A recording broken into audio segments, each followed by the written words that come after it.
আমরা এই ব্লগে আজকে জানবো যে জগন্নাথ দেবকে 56 ভোগ নিবেদন করার পর কেন তেতো ভোগও নিবেদন করা হয়। ঠিক আছে, তো 56 ভোগটা কেন 56 ভোগ নিবেদন করা হয় সেটা আগে শুনে নি, মানে কেন 55 বা 57 নয়। চলো তাহলে শুরু করা যাক। জগন্নাথ দেব যখন শ্রীকৃষ্ণ অবতারে ধরাধামে আবির্ভূত হয়েছিলেন, তখন ব্রজবাসীরা একবার ইন্দ্রদেবের রোষে পড়েছিলেন এবং ফলস্বরূপ প্রচণ্ড ঝড় বৃষ্টি শুরু হয়েছিল। এবং ব্রজবাসীদের রক্ষা করার জন্য শ্রীকৃষ্ণ কিন্তু গোবর্ধন পর্বত নিজের কোড়ে আঙুলে তুলে ধরে দাঁড়িয়েছিলেন।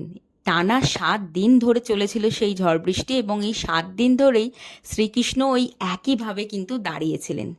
7 দিন পর ইন্দ্রদেব নিজের ভুল বুঝতে পেরে সমস্ত ঝড় বৃষ্টি বন্ধ করেন। আর এদিকে তো মা যশোদা কেঁদে কেটে একাকার কাণ্ড, কারণ তিনি তো কৃষ্ণকে একটা দিনে 8 বার খাওয়াতেন, মানে 8 প্রহরে ভোগ দিতেন। সেখানে শ্রীকৃষ্ণ এই 7 দিনে একটুও কিছু কিন্তু খাননি। তো শ্রীকৃষ্ণ যখন 7 দিন পর ঘরে ফিরেছিল, তখন দেখে যে এই 7 দিনে 8 বেলার খাবার মা যশোদা একসঙ্গে রান্না করে তার জন্য সাজিয়ে রেখেছে। মানে 7 8 56 রকম ভোগ কিন্তু তার জন্য নিবেদন করেছিল। তো এটা দেখে শ্রীকৃষ্ণ প্রচণ্ড খুশি হয়েছিল এই প্রেমভাবে, এই ভক্তিভাবে, এবং মা যশোদাকে কথা দিয়েছিলেন যে যখন তিনি আবার এই ধরাধামে কোনো নতুন রূপে আবির্ভূত হবেন, তখন তিনি এই 56 রকমের ভোগই গ্রহণ করবেন। এবং সেই থেকে পুরীতে জগন্নাথ দেবের জন্য রোজ কিন্তু 56 রকমের ভোগ নিবেদন করা হয়। তো এই তো গেল 56 ভোগের রহস্য। এবার সেই 56 ভোগ খাওয়ার পর জগন্নাথ দেব কিন্তু সামান্য পরিমাণে তেতো ভোগও গ্রহণ করেন। এবার এই তেতো ভোগটা এলো কোথা থেকে, কেন ঠাকুরকে তেতো ভোগ নিবেদন করা হয়, সেই নিয়েও যে কাহিনীটা রয়েছে এবার সেটা শোনো।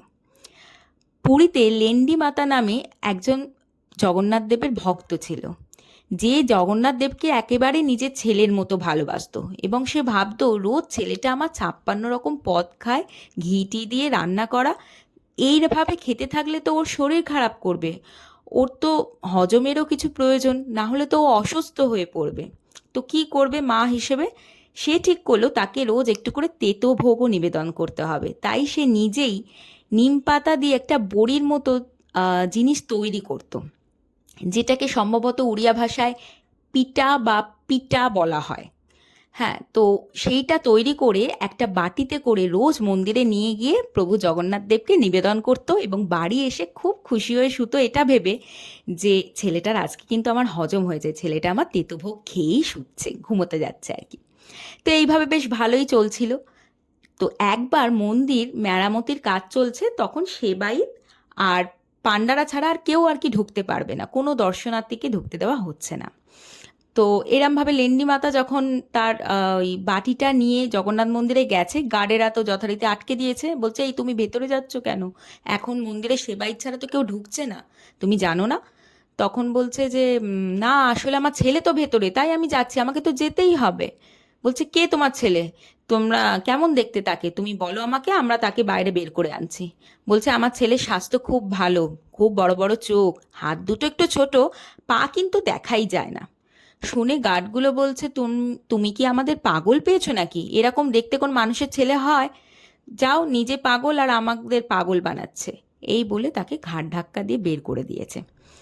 এইবার সে তো খুব কান্নাকাটি করছে বাড়ি এসে, এটা ভেবে যে ছেলেকে আমার আজকে তেতোভোগ খাওয়াতে পারলাম না, ওর তো রাতে খুব কষ্ট হবে, কি করে ও ঘুমোবে।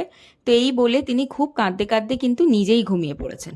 এইবার ঘুমের মধ্যে দেখছেন যে জগন্নাথ দেব তার স্বপ্নে এসে বলছে যে মা, আমার তো খুব কষ্ট হচ্ছে মা, পেটে ব্যথা হচ্ছে, খুব কষ্ট হচ্ছে, তুমি আমাকে ওই তেতোভোগটা দাও, তুমি আমাকে ওই পিঠাটা দাও, আমি তো খাবো, আমার খুব কষ্ট হচ্ছে মা, আমি তো থাকতে পারছি না।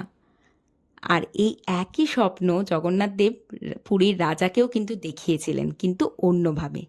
পুরীর রাজা দেখছেন স্বপ্নে যে জগন্নাথ দেব তাকে ধমক দিয়ে বলছেন, এ কেমন গার্ড তুমি আমার মন্দিরের বাইরে নিযুক্ত করেছো, এমন লোক রেখেছো যে যারা আমার মাকে পর্যন্ত ঢুকতে দেয় না, তাকে ঘাড় ধাক্কা দিয়ে বার করে দিচ্ছে, এমনকি আমার দর্শনার্থীদেরও, যারা আমার ভক্ত দর্শনে আসছে তাদেরও বাধার সৃষ্টি করছে। এই সমস্ত লোক তুমি মন্দিরে রাখবে না, এক্ষুনি তাদের বের করবে, আর এখনই আমার মাকে নিয়ে এসে আমার এই তেতো ভোগ আমার সামনে নিবেদন করবে, তুমি এখনই যাবে। এই স্বপ্ন দেখে রাজা তো ধড়মড়িয়ে উঠে বসেছে, এবং জগন্নাথ দেব তার মায়ের নামটা কিন্তু স্বপ্নে বলেই দিয়েছিল, এবং সেই নাম ধরে রাজা তখনই মানে লোক পাঠিয়েছে খোঁজার জন্য যে কে সেই লেন্ডি মাতা যে তেতোভোগ রোজ জগন্নাথ দেবকে এসে খাওয়ায়, তাকে এক্ষুনি নিয়ে এসো।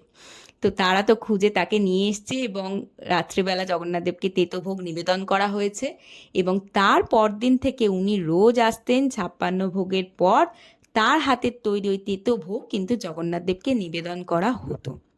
এবং তার পরবর্তী কাল থেকে ওনার পরেও আর কি, উনি যখন আর ছিলেন না আর কি, ওনার পরেও কিন্তু এই প্রথা চলে আসছে। এখনও কিন্তু 56 ভোগের পর সামান্য তেতো কিন্তু জগন্নাথ দেবকে নিবেদন করা হয়। তো এই হলো জগন্নাথ দেবের তেতো ভোগের রহস্য। আর এইভাবে এই ব্লগটা আমি এখানেই শেষ করছি। আশা করছি তোমাদের এই ব্লগটাও প্রচণ্ড ভালো লেগেছে। আর তোমরা সবাই ভালো থেকো, সুস্থ থেকো। জয় জগন্নাথ।